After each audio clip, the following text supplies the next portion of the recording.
Gaza की, जहां पर अब युद्ध के खत्म होने की घोषणा कर दी गई है। हमास ने सभी जीवित इजरायली बंधकों को रिहा कर दिया है।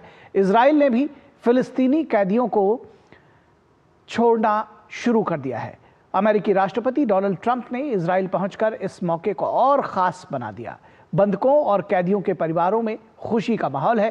प्रधानमंत्री नरेंद्र मोदी ने भी इजरायली बंधकों की रिहाई का स्वागत किया है।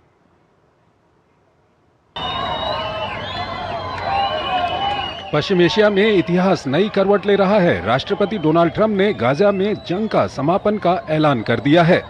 सोमवार की सुबह हमास ने सभी जीवित बंधकों को रिहा कर दिया।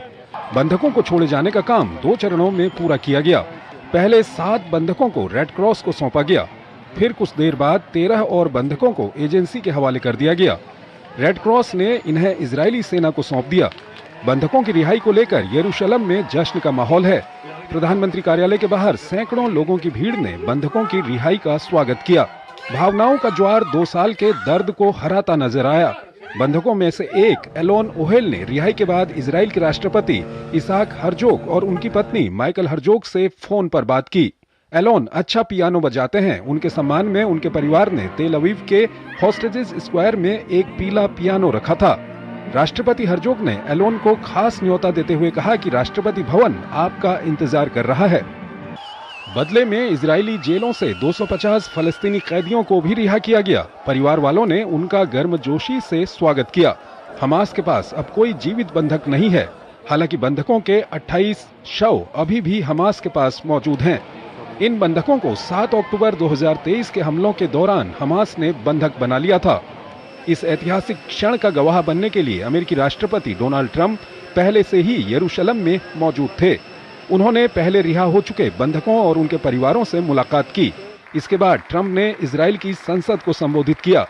सांसदों ने उनके सम्मान में उन्हें स्टैंडिंग ओवेशन दिया। पूरी संसद ट्रंप ट्रंप के नारों से गूंज उठी।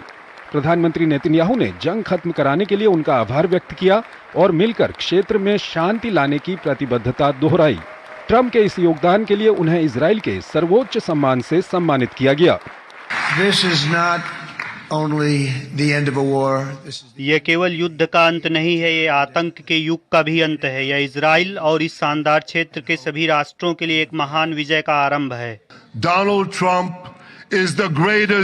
डोनाल्ड ट्रंप व्हाइट हाउस में इजराइल के अब तक के सबसे अच्छे मित्र हैं। राष्ट्रपति ट्रंप शांति के लिए प्रतिबद्ध हैं, मैं शांति के लिए प्रतिबद्ध हूं और हम सब मिलकर इस शांति को प्राप्त करेंगे।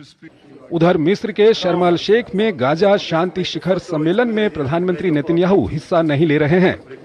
अमेरिकी राष्ट्रपति, फ्रांस के राष्ट्रपति मैक्रों, ब्रिटेन के प्रधानमंत्री स्टारमर, फलस्तीन के राष्ट्रपति महमूद अब्बास समेत कई बड़े नेता इस समारोह में शिरकत कर रहे हैं।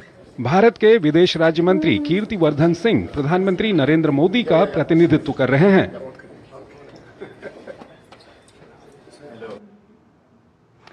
और प्रधानमंत्री नरेंद्र मोदी ने शांति समझौते